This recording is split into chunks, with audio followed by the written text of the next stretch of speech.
ACI की online कक्षा में आपका स्वागत है।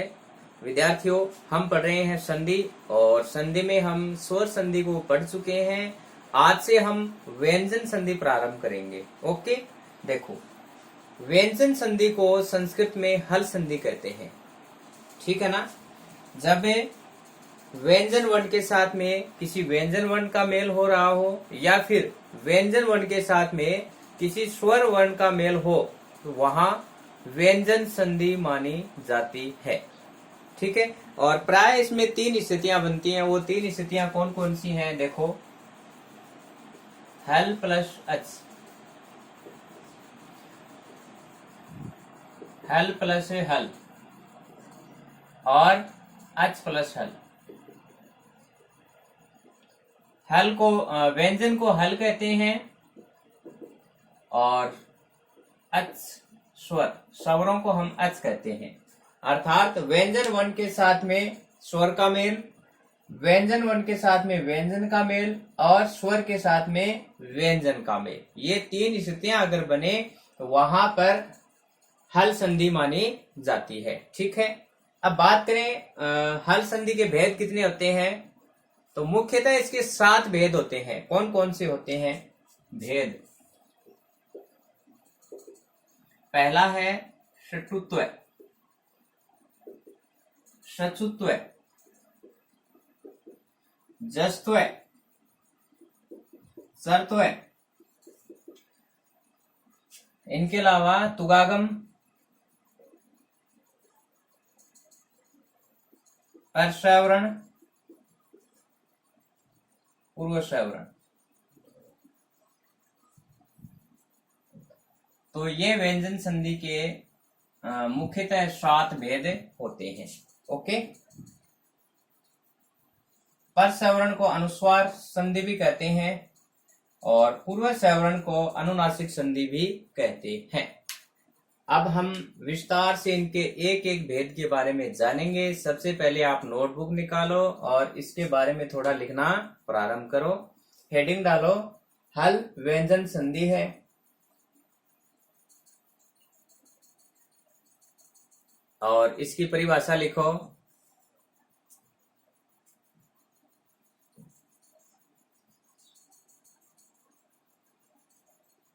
जब व्यंजन वर्ण के साथ, जब व्यंजन वर्ण के साथ व्यंजन वर्ण का अथवा स्वर वर्ण का मेल हो रहा हो तो वहां व्यंजन संधि मानी जाती है, ठीक है। वहां व्यंजन संधि मानी जाती है।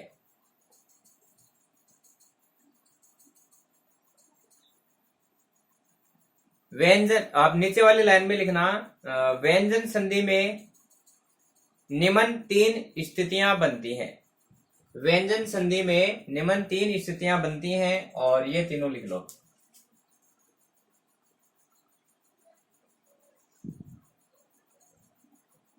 हल प्लस अच, हल प्लस हल, अच प्लस हल। और हल को क्या कहते हैं? व्यंजन कहते हैं। अच को क्या कहते हैं? स्वर कहते हैं। लिखो।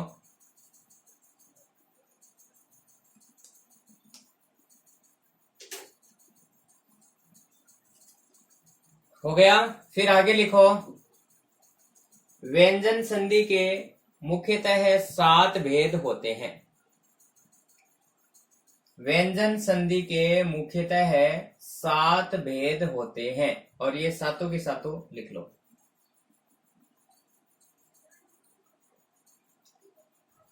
यहां सचुत्व हमेशा पहले पढ़ा जाता है तो इसको पहले लिख लेना। इष्टुत्व 2 नंबर पे लिख लेना।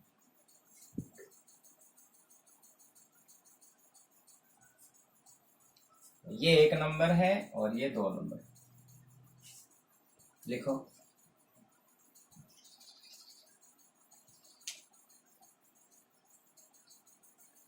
ठीक है, शायद लिख लिया होगा आपने।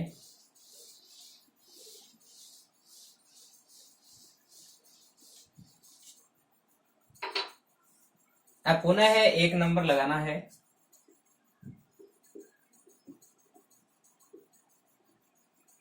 सचुत्व हल संधि है।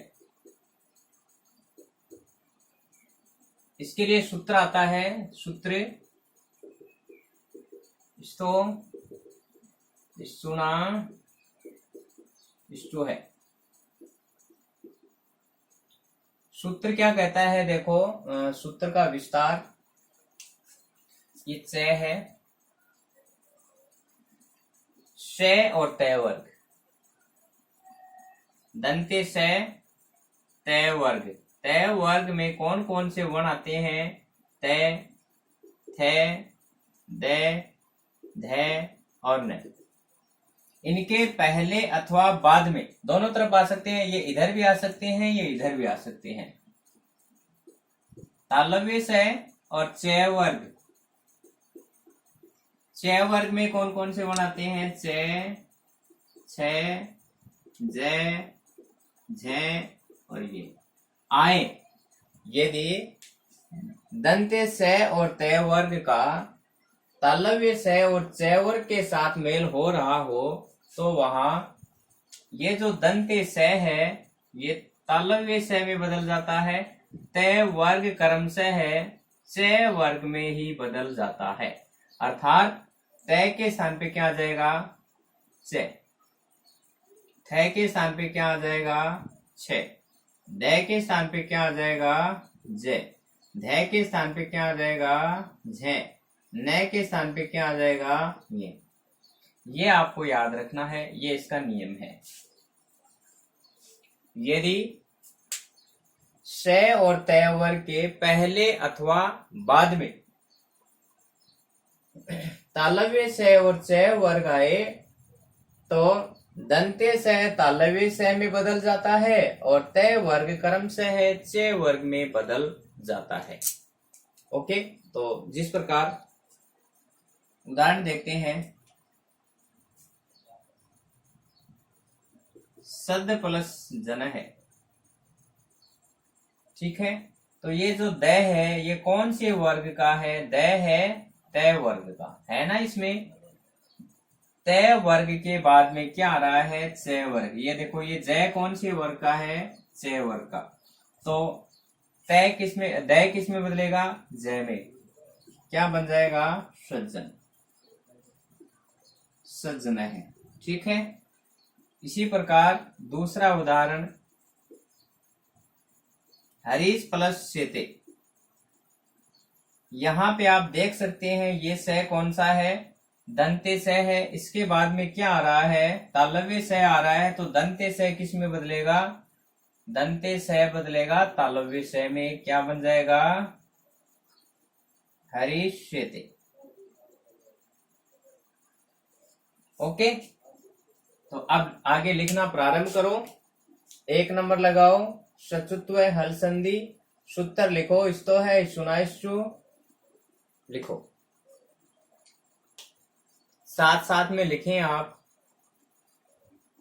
और इसकी परिभाषा लिखो। यदि स तथा तय वर्ग के बाद, स तथा तय वर्ग के पहले अथवा बाद में, ऐसा लिखो, स तथा तय वर्ग के पहले अथवा बाद में तालव्य स या च वर्ग का कोई वर्ण आए, तालव्य स या च वर्ग का कोई वर्ण आए तो दंते स तालव्य स में तथा दंते स तालव्य स में तथा तय वर्ग क्रमशः है च वर्ग में बदल जाता है, ठीक है। और अब ये सारणी बना लो आप, ये सारणी बनाओ, ये जो है ऐसे, ये, और फिर ये उदाहरण लिख लेना दोनों, शायद आपको अच्छे से समझ में आ गया होगा। बदलना इनको ही है, चाहे ये इधर आए या इधर आए, लिखो।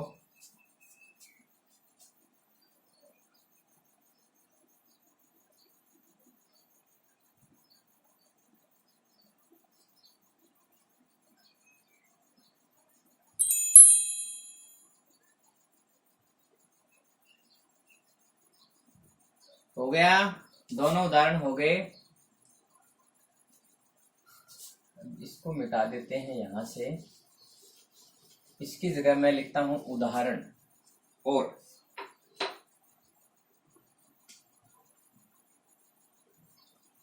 तीसरा उदाहरण, सत प्लस चित क्या बनेगा, आप देखो।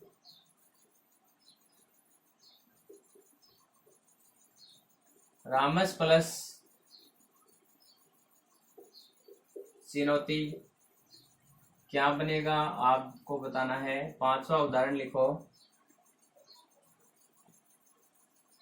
उद प्लस जवलय है, लिखो ऊपर तक। कवर कर रहा है ना, हाँ ठीक है, बनाओ इनको।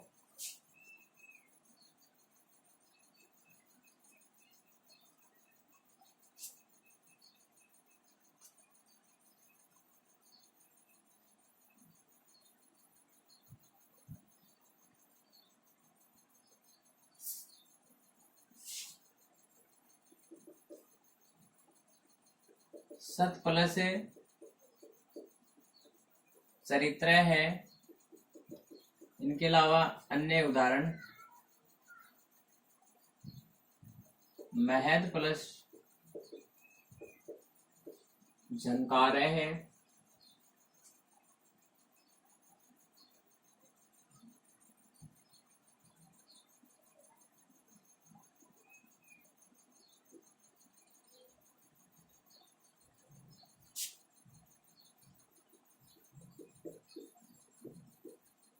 कश प्लस चित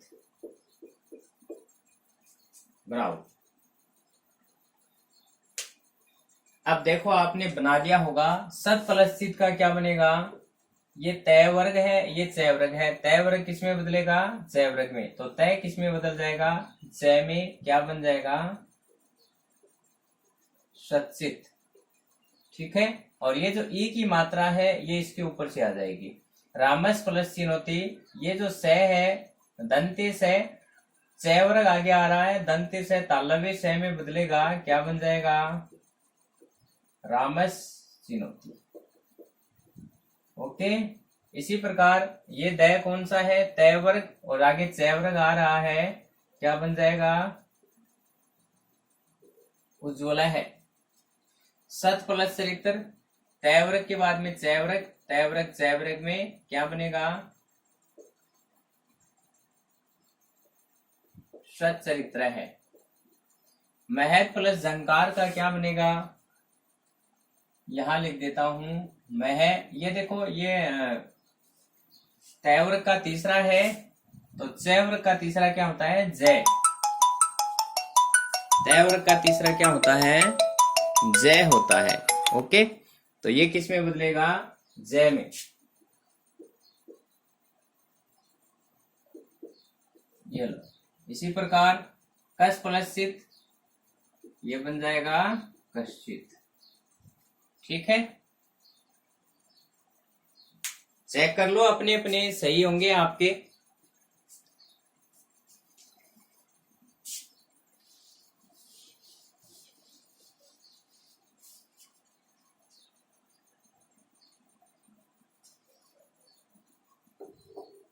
एक उदाहरण और देखो, यज प्लस न है। यहां पे देखो ये जय है, ये कौन से वर्ग का है, चय वर्ग का है। चय वर्ग का ना, ये देखो ये। और इसके बाद में ये जो न है, ये कौन से वर्ग का है, ये तय वर्ग का है। बदलना किसको है, तय वर्ग को, चाहे वो पहले हो या बाद में हो। तो यहाँ पे ये जो न है किस में बदलेगा, गे में। क्या बन जाएगा, ये आधा जय, और न के स्थान पे क्या आ जाएगा, ये है। ओके, अब देखो जय के बाद में ये आ जाए, इनको आप अलग अलग भी लिख सकते हो, आधा जय आधा ये, और इसमें क्या है, है। हलंत जय के बाद में ये आए तो दोनों हमेशा किस में बदल जाते हैं, गे। संयुक्त वर्ण आपने सुना होगा, तो ये हलंत है, आगे ए इसमें मिल जाएगा, ये अच्छा शायद आप नीचे दिखाई नहीं दे रहा, ऊपर लिख रहा हूं। एक मिनट। यहाँ पे देखो जय और ये किस में बदल गया, ये आगे क्या दिया हुआ है, ए है, ए है, इसमें बदल मिल जाएगा तो ये ग है। यज प्लस न का क्या बन जाएगा, ये ग है। ये भी लिख लो।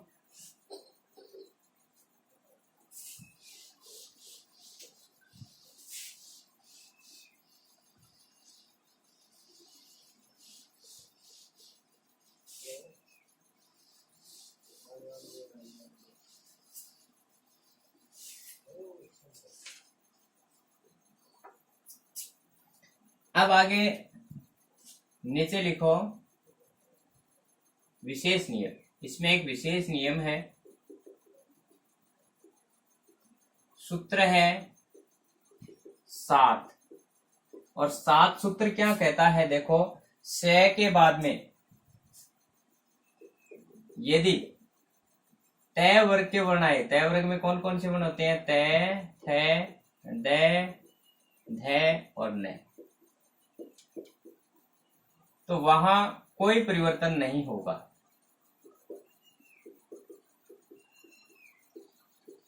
कोई परिवर्तन नहीं। हमने ये देखा ना कि से और तयवर्ग के बाद, दंते से और तयवर्ग के बाद तालव्य से और चयवर्ग आए तो दंते से तालव्य से में और तयवर्ग चयवर्ग में बदल जाता है। लेकिन ये विशेष नियम है, ये से पहले आए बाद में नहीं, बाद में आए तो नियम वही रहेगा। तालव्य से पहले आ जाए उसके बाद में तय थे दय धने आए तो यहाँ कोई परिवर्तन नहीं होगा। जैसे उदाहरण के लिए परस प्लस न है, क्या बन जाएगा, प्रश्न है। ये देखो यहाँ ये से ऐसा का ऐसा ही रहेगा। तो अब हेडिंग डालो विशेष नियम, सूत्र लिखो 7 और इसके नीचे लिखो लिख लिया, वीडियो रोक के लिख लिया करो आप। यदि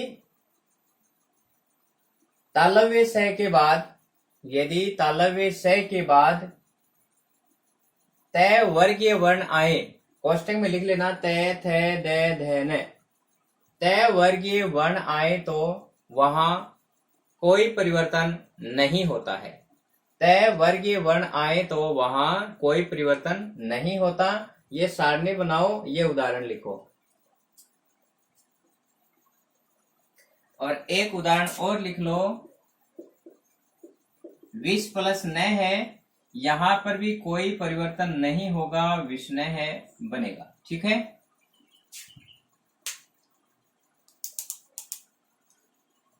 और चतुर्थ संधि में कोई भी चीज आपको नहीं समझ में आए तो कमेंट बॉक्स में जरूर बताएं। ओके, धन्यवाद।